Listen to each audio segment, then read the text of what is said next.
to the DolphinsTalk.com podcast, the most listened to daily Miami Dolphins podcast on the internet. Miami's got the Dolphins, the greatest of all. Come on, Dolphins fans. Time to fins up. We're in the air, we're on the ground, we're always in control. And when you say Miami, you're talking Super Bowl. Cause we're the Miami Dolphins, Miami Dolphins, Miami Dolphins number one. Miami Dolphins, Miami Dolphins, Miami Dolphins number one.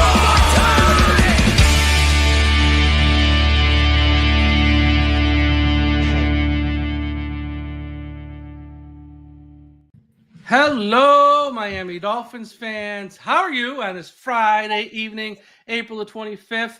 It is night 2 of our draft recap as the Miami Dolphins made only one pick tonight, just one, as they selected guard Jonah Savaiinaea out of Arizona. I think I said the name right. Out of Arizona after a little trade up.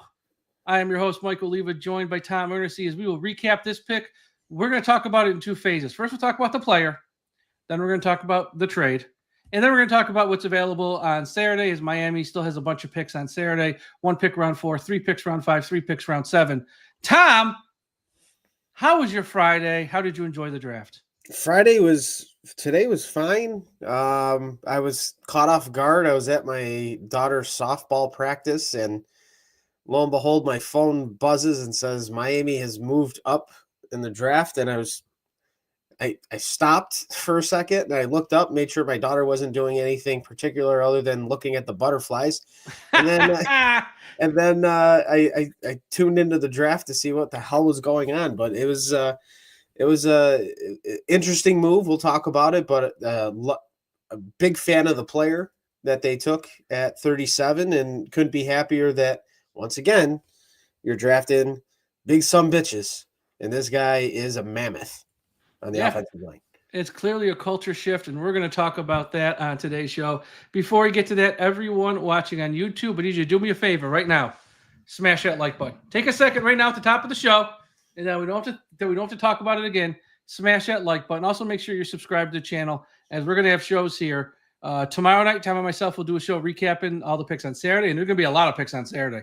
It can be just one guy here on Friday, or on one guy on Friday, one guy on Thursday. Tom, we're going to have a lot of names to go through tomorrow night, and we'll have shows all week, all next week, sort of recapping everything more and getting more in depth on some of these guys. So subscribe to the channel, smash the like button. Also, shout out to the sponsor of today's show, Caneswear. Everyone go to the website, caneswear.com, and they got the best Miami Dolphins apparel on the internet, the most affordable Miami Dolphins apparel on the internet. You want a jersey, a hat, a hoodie, polo, golf shirt, t-shirt, swim trunk, shorts, socks, anything with a Miami Dolphins logo on it, they got it for you. You need something for the house, something for the car with the Miami Dolphins logo, they got it there too. They also got stuff for the Miami Hurricanes, Florida Panthers, Miami Heat, Miami Marlins, and all of the college teams really in the state of Florida. So check out caneswear.com, and they ship international as well. Once again, the best Miami Dolphins apparel on the internet. Go there first before anywhere else. And as always, make sure you're signed up for Dolphins Talk Extra, patreon.com/Dolphins Talk. That's patreon.com/Dolphins Talk. $3 a month, private message board. We give away shirts. We give away prizes, autographs, bobbleheads, extra podcasts about the Dolphins, extra podcasts about non-Miami Dolphins topics. Once again, patreon.com/Dolphins Talk. All right, Tom, let me share my thoughts first, and I'll give you the floor to just go. Okay. Jonah Savaiinaea, guard Arizona. And like I said, we're just talking about the player now. We'll talk about the trade aspect later. Love the player. I think he's another one of these guys, much like Grant we took in round 1. High floor, high ceiling, meaning high floor. He probably ain't going to be a bust. And I think the potential is there. He's going to be really, really, really good. There's a lot of potential for him to be like Robert Hunt 2.0 good. But I don't think he'll be a bust, sort of a high floor. And again, like you said, another big SOB on the line. He played offensive tackle in college, but really in the NFL, he's going to play guard. I don't know if he's got the speed to play offensive tackle, and that's not what Miami needs him for. They need him at guard. And this is, once again, like Kenneth Grant, the type of guy the Dolphins need. You don't want to be called a soft team anymore. get some big, badass guys and put them in the trenches. And with their first 2 picks in rounds 1 and 2, that's what the Dolphins have done. So, yes, I know they have needs at safety. They got needs at corner. But once again, 1 pick at a time. You can't fill every need with 1 pick. You just stack good pick after good pick after good pick after good pick, and that's what they've done in rounds 1 and 2. I'll say this, though, because we did trade up for him, he damn sure better be out Liam Eichenberg in training camp. I do not want to read any reports that Liam looks better than Jonah Savaiinaea. He's only a rookie. He needs time to grow. No, he was a rookie who we traded up for to the top of round 2. He better beat out Liam. That's all I'm going to say. Just beat out Liam. You've done your job. But, which I think he will. I think he will. Or at least I hope he will. I shouldn't say that. And you look at this offensive line now, they've invested a first-round pick with Austin Jackson, and they have since re-signed him. They have 2 second-round picks in Patrick Paul and Jonah Savaiinaea. And they spent decent money on guys like Aaron Brewer and James Daniels as free agents. There is, and you cannot say they haven't invested in the offensive line, at least with the starters. There is a clear investment in the offensive line. But, there's always a but. Austin Jackson must stay healthy. He's the only guy injured more than Tua. James Daniels must recover from this injury. He must recover from this injury. Patrick Paul must be able to, he must become a full-time left tackle in this league and prove he was worthy of being picked where he was last year, I think pick 55 in round 2. And Jonah Savaiinaea has to show, look, we traded a third-round pick here, pick 98, and we went back from round 4 into round 5 with a pick to get you. He must show that he's worthy. So the investment's there. Give Chris Grier credit. The investment is there. But at the end of the day, these guys now have to perform. And for Austin Jackson and James, they have to stay healthy.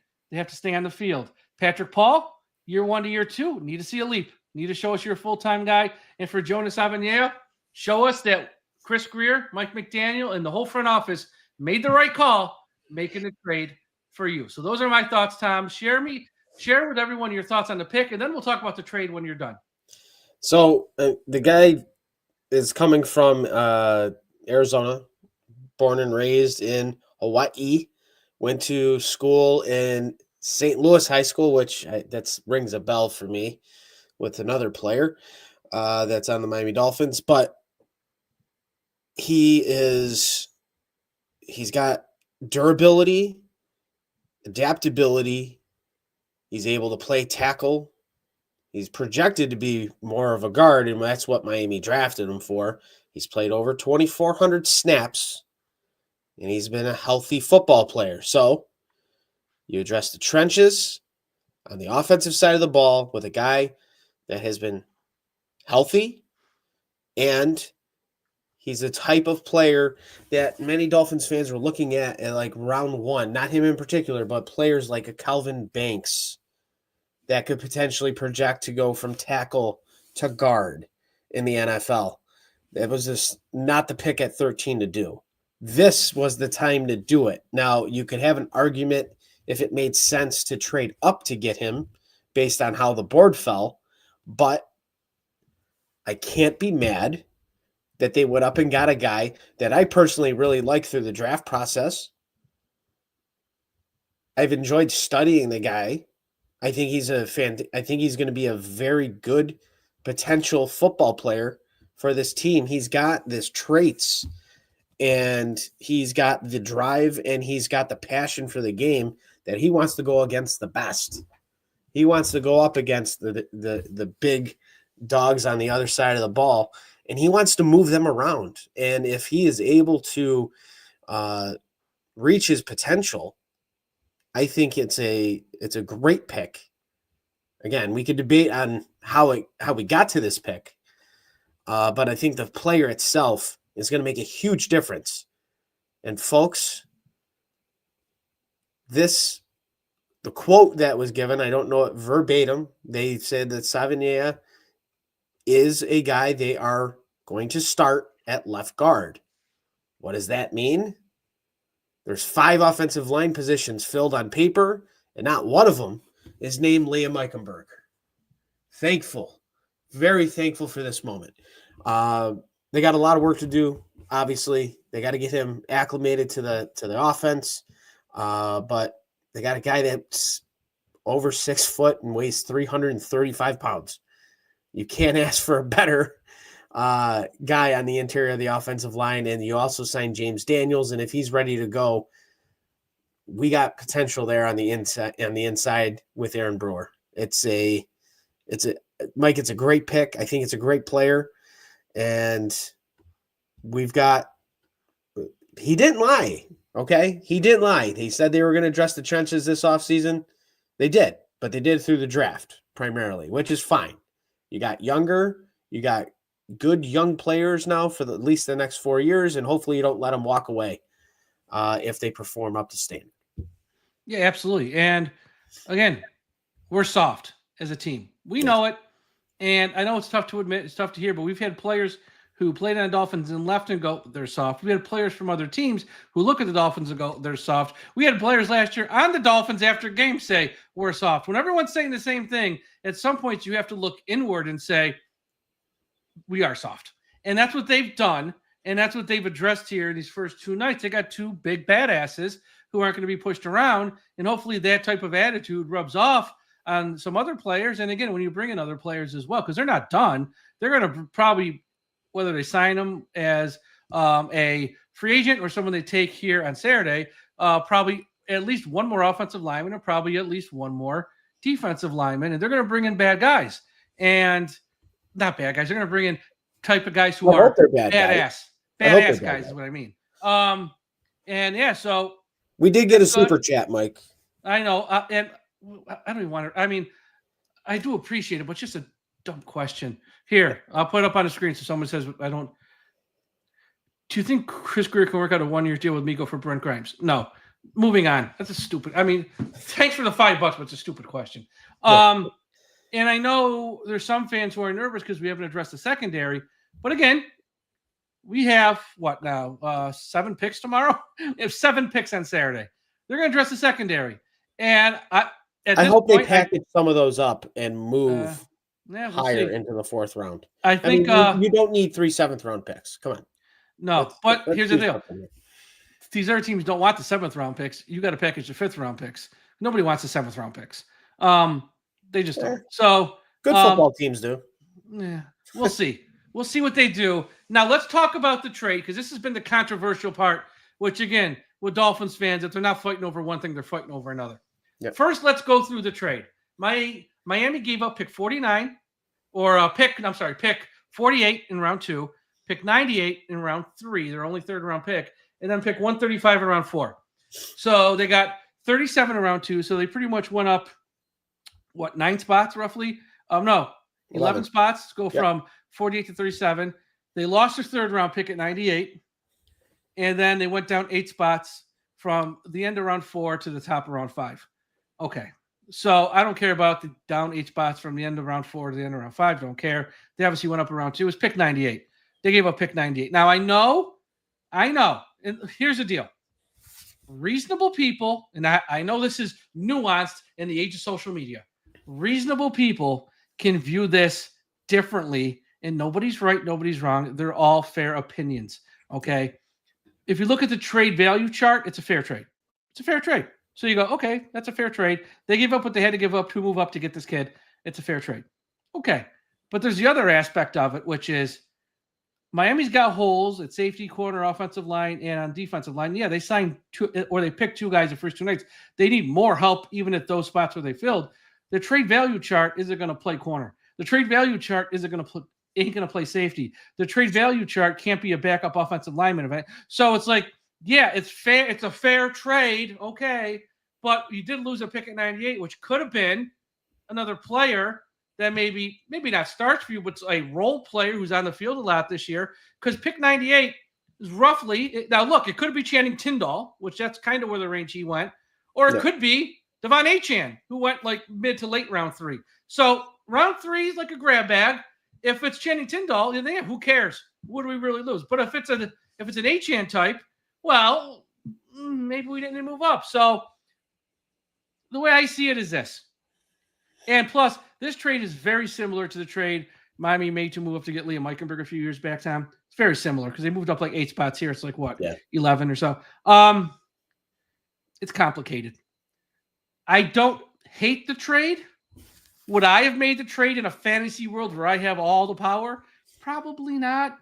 But I like the pick. I love the pick. I love the player. So to me, and I know this is kind of taken like a cop-out, it's complicated. I don't love it. I don't hate it. It's like it happened, and that's kind of where I am. And all I'll say is this. Jonah Savaiinaea better be Robert Hunt and not Liam Eichenberg. Because if it's Liam Eichenberg, we slipped on the banana peel again. If he's Robert Hunt, though, who we took at the top of round 2, then I don't care what the trade is. No one's going to remember it, honestly. He better be Robert Hunt. Because if he's anything like Liam, it's like Chris Greer effed up again, traded to move up, and took a guard that can't play. So as long as he's Robert Hunt-ish, I'm not going to say he has to be exactly Robert, but Robert Hunt-ish, I'm fine. And here's the other thing we're going to do. Not over the next few years. Because after we traded up, there was another guard taken for 20 picks. Tate Ratledge, the mullet, to the Lions. 20 picks later, 57. Moving forward over the next 2-3 years, we're going to monitor both of these guys' career. Because if Savaiinaea is a bust, we're going to say, should have just stayed where we were and taken Tate Ratledge if he's halfway decent. Or if Tate Ratledge is a bust, then we're going to look back and go, Chris Greer, he got it right. He did the right thing. So this is going to be, how everyone compares to and Herbert.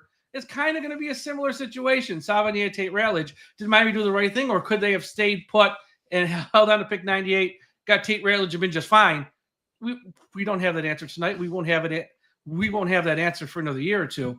But I don't hate the trade. I don't love the trade. It's fine. They got a good player. Let's just move on to round 4, I guess. That's kind of where I'm at with this. I don't have a strong opinion of it either way. I see both sides. It is what it is.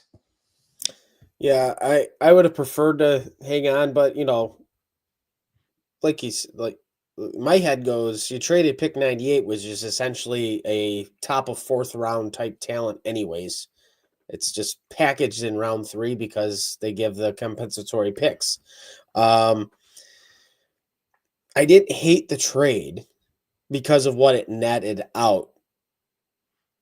I didn't love the trade because of, like you said, I think the Dolphins panicked and looked at the teams above and said, someone's going to take this kid, because clearly they had him above Tate Rutledge from Georgia. Great match, yeah. Yeah, so mullet. Yep. So in the end, if you are strong and convicted on a player, then yeah, go get your guy. I would have preferred it not to see pick 98 go away, and maybe toss in, maybe their 5th and 6th round pick to try to offset the 3rd. But it is what it is. The Dolphins made the move. They felt like they had to make the move, and they had strong conviction on him that he's going to be their day 1 starter at left guard. So again, I can't hate the pick, but also at the same time, I don't love the pick, love the trade. I'm sorry. Yeah. I love the player. I think the player is going to be great. I think I had him mocked to the Dolphins a few times, like many other people who are doing mock drafts through this entire time, leading up to the draft. And we'll see how it plays out. If he's healthy and he looks good, like you said, I want a little more Robert Hunt, a little less Liam Eichenberg. And, if you want to get greedy, say, give me a little Keith Sims at this point, going in the Wayback Machine. Yeah. Going way back to, going way back into the 80s and 90s. But that's the type of guard that you want to get, right? And that's what the Dolphins hope that they have here with Savaiinaea. Yeah, I mean, look, he makes them. If he is what we think he will be, and from everything you read, all the research, again, you don't really know any of these picks. Even from pick 1 on, we don't truly know yet. But you can have a gut feeling. You have a feeling. You watch some tape. You can see some guys. You say, even if he's not like great, you don't think he's going to be a bust. And I think that's where Savaiinaea will be. He won't be a bust type of deal. So I think he's going to play, contribute. And look, he's better than Robert Jones. He's better than Liam Eichenberg. I know that already. Like I know that right now. He's better than those two. So that's automatically a small upgrade there. Hopefully it's a big upgrade when we get to like August, September. So I'm not worried about that. He seems like he's got a good head on his shoulders from everything you read. A lot of experience at Arizona. That's good. He's seen a lot of reps there. He's got the strength, got the size, got the attitude that you want. Same thing with Grant on the other line.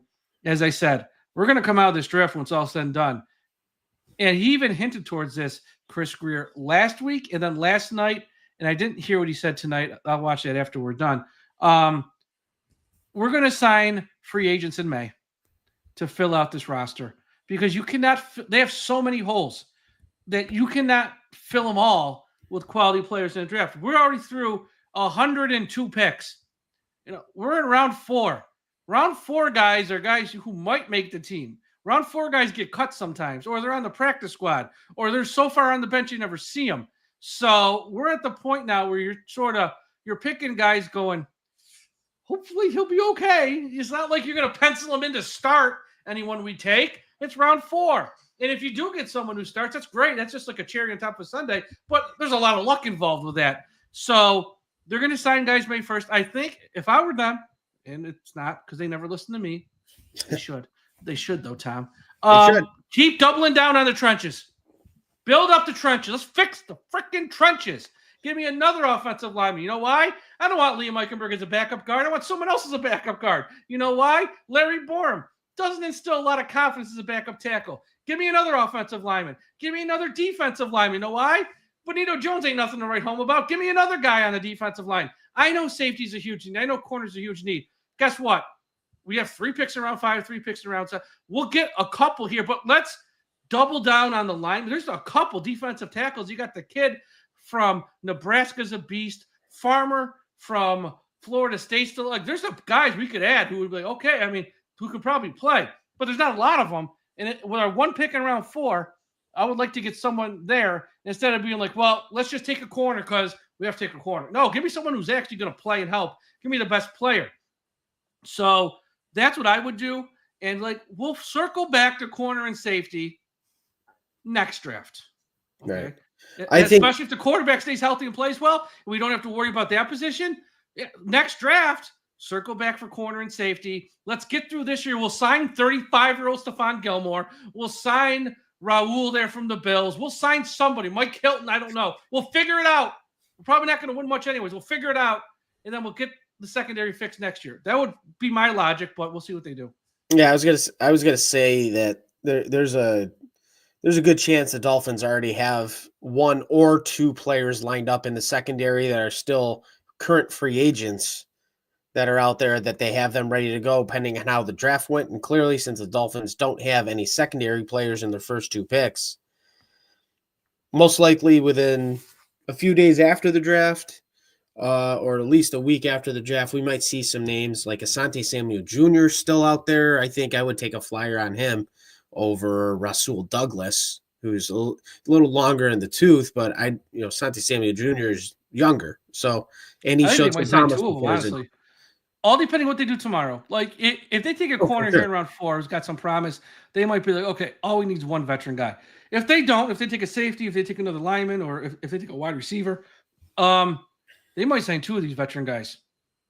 Yeah, it's always a possibility. Yeah. Always a possibility. And again, I think next week this time, we're going to be in May. I think that's probably what's going to start to happen. Because they want to get the guys in the building with the playbooks and stuff so they're ready to go by camp. I don't think they're going to wait till like July-ish.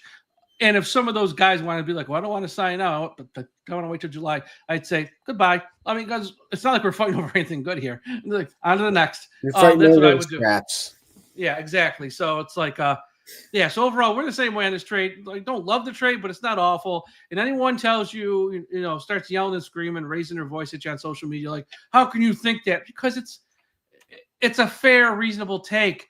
There's no right or wrong. We don't know. And with all the holes, I probably would have liked to hold on to 98. I would have liked to roll the dice, and maybe he would have been there 48. And anyone who says, well, he would have been gone, how the hell do they know? You're the same people who told you that Sanders was going to go in round 1, 9 to the Saints. They don't know. It's like looking at you, Mel Kiper. Yeah, well, not Mel. A lot of people on social media too with their mocks. Us with our mocks, we had them going 9 to the Saints. Yeah, we had them going. Everyone did. So the same people say he wouldn't have been there, pick 48. Well, maybe he would have, maybe he wouldn't, but that person doesn't know one way or another. So that's why I hate social media. But all right, let me read some spots here. Then we'll just wrap it up real quick. Shout out to everyone at finheaven.com. Everyone go to finheaven.com, largest Miami Dolphins message board on the internet. Also, a shout out to our friends at the I Am a Miami Dolphins fan Facebook page, run by the great and talented Carlos Hernandez. If you're on Facebook, please be sure you are a part of the I Am a Miami Dolphins fan Facebook page. And wherever you're listening to this podcast, Apple Podcast, Spotify, iHeartRadio, Audible, Podbean, Podchaser, or one of the other 200 or so platforms are on, hit that subscribe button now. All right, so the picks tomorrow, here's what we got. Round one, not round one. One pick in round four. Round four, pick 116. Yep. 3 picks in round 5, 143, 150, 155. Those are going to come fast and furious. And if they do trade picks, if they want to trade 2 picks there to slide up to 4, that's probably what they're going to do. Then in round 7, they got 3. 224, 231, 253. So those are the picks. Now, let's talk about the elephant in the room. I saw someone in our chat ask the question. Can't find the message now, but it needs to be asked. We spoke about this. Here it is from Casey. We spoke about this last night.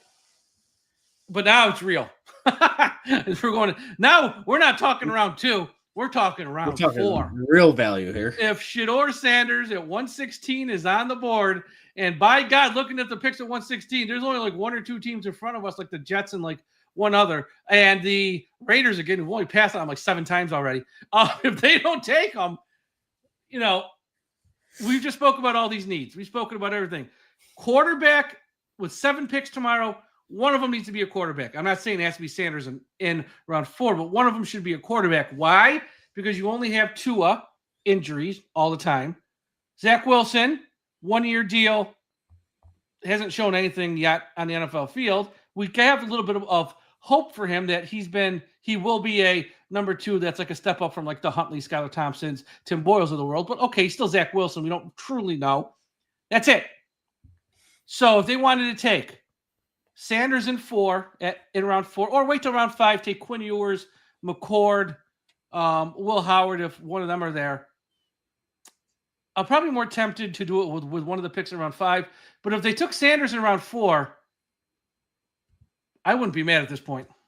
No, it's long in the tooth at this point that he hasn't been drafted. Obviously, I don't know if he, told some bad jokes to teams. I don't know what the hell he did to go from a projected first-round talent out of the first round. I get who his dad is. I think I have the answer.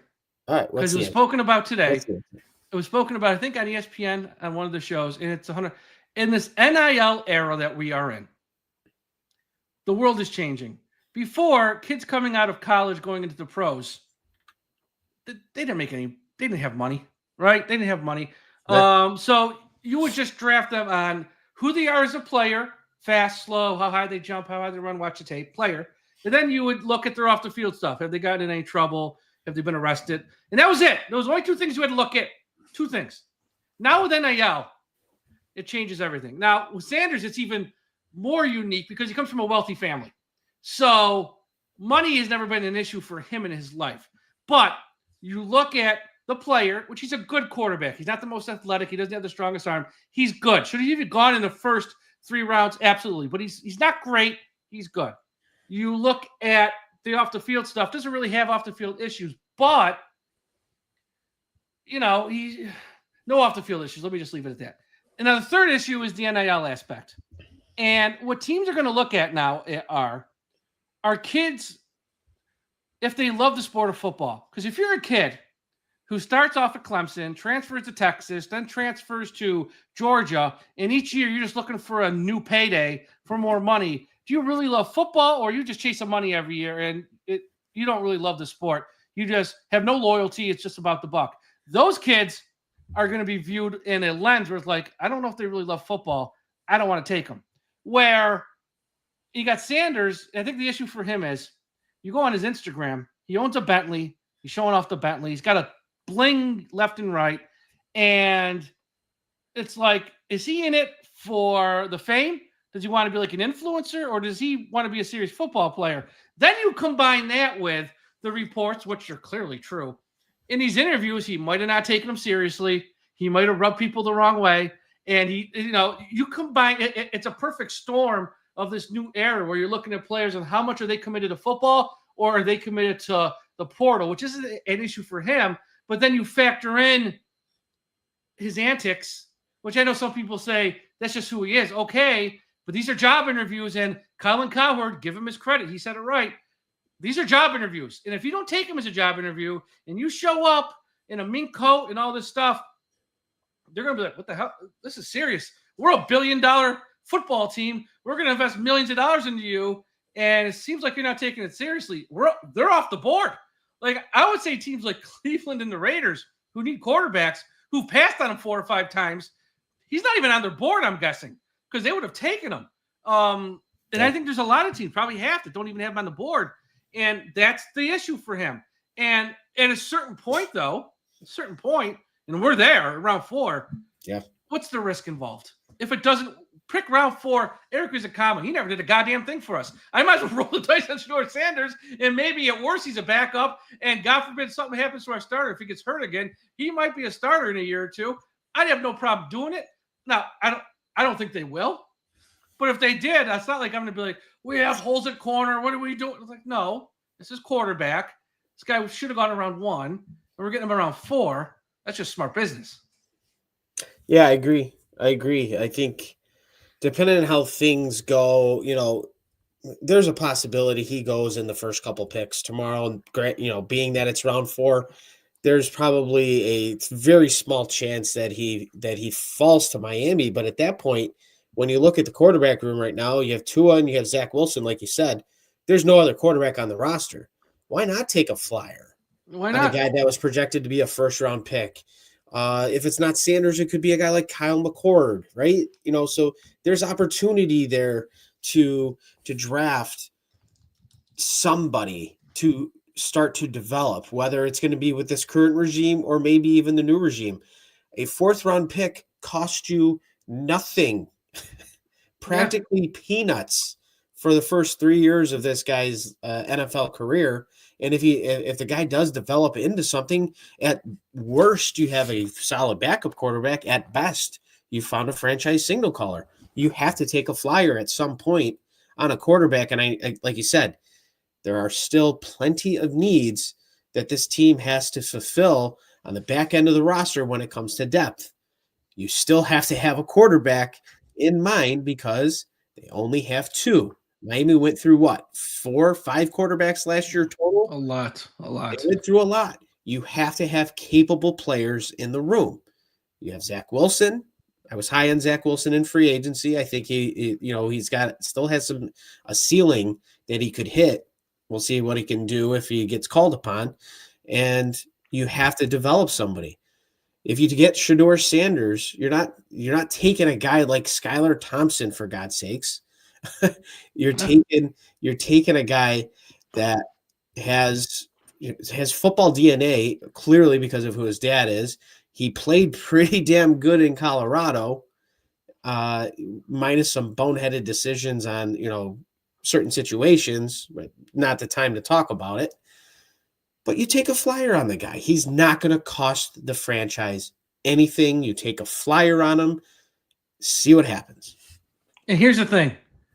If this whole process, these past 48 hours, have not humbled him and changed him as a person, then he's a robot. I mean, something ain't right. I mean, then clearly, so I would just, honestly, if I'm one of these teams who are even considering it on Saturday, pick up the phone and call them. You'll know within 2 minutes of a conversation, this kid's attitude, where he's at mentally. And if he just says, you know what? It's been a rough couple days. I'm just ready to get to work. Then okay, you know what? Maybe this has humbled him, got his head on straight, and he'll come in with a chip on his shoulder, looking to prove everyone wrong. If you call him and he's like, I can't believe this, it starts whining about it, then you know what? I don't want nothing to do with him then. But I would have to. You'd have to have no heart at all if this hasn't humbled you as a person. Correct. Everyone has you going. You might go number 2 in the draft to the Browns, or start around 4, pick 103, and you're still there. That's got to change a person, I would think. That's got to let you grow up fast. You would imagine that could definitely humble somebody. But time will tell. Yeah. Time will tell I for him. mean, look, I would do it. They ain't asking me for my opinion. We'll see what happens. We'll see what happens there. And it's this too at this point. Whoever does take him has to be ready for the circus. It's going to be a media circus. So whatever team drafts him better be prepared to know that you're going to have, every player is going to be asked about it. Who's ever your starting quarterback, I don't care who it is, they're going to be asked about it. The head coach is going to be asked about it. Your head coach, if he's on shaky ground, well, if you start off 1-3, 1-4, what do you think the first headline is going to be? Fire this guy, bring Dion, let him and the kid run the show. So it's more than just taking a flyer. You got to make sure everyone is on board at this point, because now it's more than just taking a player. There's a lot. Okay, put that aside. I'm going to give you just a few names who are out there tomorrow who I think could help. Obviously, Sanders. There's a wide receiver from Utah State, and his name is Jalen Royals. Again, I know wide receiver is not the biggest need, but if you think Hill ain't going to be here in a year, round 4, it's okay to roll the dice. The offensive lineman, I'm a little surprised who's out there. Marcus Embo from Purdue. He can play tackle, but he'll probably play inside, or he'll play a little bit of both. At 116, if he's there, double down offensive line. That kid, I'm shocked he's there. On corner, Quincy Riley from Louisville. Miami met with him, I think, last week. So if they're looking for a corner, if he's there, Quincy Riley out of Louisville. Joshua Farmer, who I mentioned earlier, defensive lineman. Jordan Phillips, defensive lineman. Those two, they want to double down. If they want another edge, Kyle Kennard, South Carolina. Keep an eye on him. CJ West, another interior. There's so many defensive linemen. Oh, my God. They could take another one and be great. Then safety, Jalen Reed, Penn State. Winston out of Penn State are two out there. Lathan Ransom, who I love out of Ohio State, old school guy. He's out there. Jack Sawyer, edge rusher, Ohio State. Here's the thing with Jack Sawyer. If you're about changing the culture, you want Jack Sawyer. You can just put a C on his jersey as a freaking rookie. He's an edge player who's undersized. So you'll find a role for him. Trust me, you'll find a role. But he's not your prototypical edge. He's a little undersized. He just gets there with effort, motor, and one of those guys who's going to show up early, stay late. But he's better than Rudy. But he's a guy who can, we need talent, but we also need some nice voices in the locker room to sort of, and I know it's tough for a rookie, but in a year or so, he's one of those guys. So he's a Ty Robinson, another guy I love, defensive tackle. Cam Scatteraboo. Tom, with 3 picks in round 5, if one of them are Cam Scatteraboo, how fun would that be? Oh, I mean, you're talking to a guy who loves drafting running backs. So. I know. But if they did take a running back in round 5, if he's there in round 5, it would be Jaden Blue out of Texas because he runs like a 4.2 or 4.3. Jalen Rivers, offensive lineman from the U, is out there. Someone who can play tackle guard, help out there. Just for an all-name team. Cornerback, which we need help. Kobe Bryant. Come on. Just take him because his name's Kobe. Walker from Kentucky. That defensive tackle. Oof. He's hurt, though. That's why he's fallen. Oh, he's a perfect Dolphin candidate. Exactly, he is. Offensive lineman Jackson Slater, FCS guy, but kind of like Gray Zabel. He's like an FCS guy that people like really, really like. He's out there. Kyle McCord, we mentioned. Ollie Gordon, running back. He's been in Miami on a visit. Another safety out of Oklahoma, Boomer Sooner, Billy Bowman Jr. You got him. Zach Frazier. Miles Frazier, LSU. And then you got the cornerback, Zach Frazier from UTSA. There's a lot of players that, look, in round 4, is Miami going to get a starter? No. Can they get a rotational safety? Yes. Can they get someone who could compete to be, I don't want to say a starting corner, but maybe a second-string corner? Absolutely. They could get someone there. Or they could get a second-string offensive lineman, which we know second-string offensive linemen play a lot in Miami, or a backup defensive lineman, or if they want to roll the dice and get a big running back like Ollie Gordon. Like, they got a lot of options. And I think once we get to round 4, it's less about specific needs and just taking the best player. who can fill a role. So I think Saturday's going to be fun. We got a lot of picks. It's going to be fun. Absolutely. Yeah, we'll see. We'll see what the Dolphins do. I think there's opportunity for trade up because of the additional picks that they have for day 3. Also, one thing we didn't talk about, tomorrow is potential D-Day for a Jalen Ramsey trade. Yes. Since it did not happen tonight. So Yes. we'll see what happens over the next 24 hours. I better order some food in. I'm going to be in front of this computer all day. There's going to be a lot going on. I'm going to have to update the website constantly. Yes, with the Ramsey, they're saying round 5. Maybe Miami can squeak around 4 out of somebody, or maybe they'll give like Ramsey and a 5th, and then we'll take a 4th. I don't know, something. This is probably the day, because I don't know if you saw his Instagram last night. What he put up? The bad oranges. Yeah, rotten oranges, saying. Don't strive to be mediocre. If you got Jeff in here saying you can find stars in round 4, yeah, if you're lucky. Nobody goes into round 4 saying, I'm going to take a guy, he's a starter. You know why? He wouldn't be there in round 4. It's true, yeah. Like 100 picks in, no one's letting guy. I mean, yeah, you might find someone who might start, but there's a lot of luck involved with that. Let's not be arrogant about this, because if all these guys in round 4 could be starters, guess what? They wouldn't be there in round 4. Again, Channing Tindall went at the end of round 3. Eric Ezukanma's round 4. Yeah, anything can happen. The point is, you don't bank on it. You're just trying to find guys who fit your system a little bit, and you hope for the best, but you don't pencil no one in. Okay, that's all for today's show. Follow Tom on Twitter at DolphinsTalk.Tom. Follow myself on all social media at DolphinsTalk. Go to the website, DolphinsTalk.com, Patreon.com/DolphinsTalk.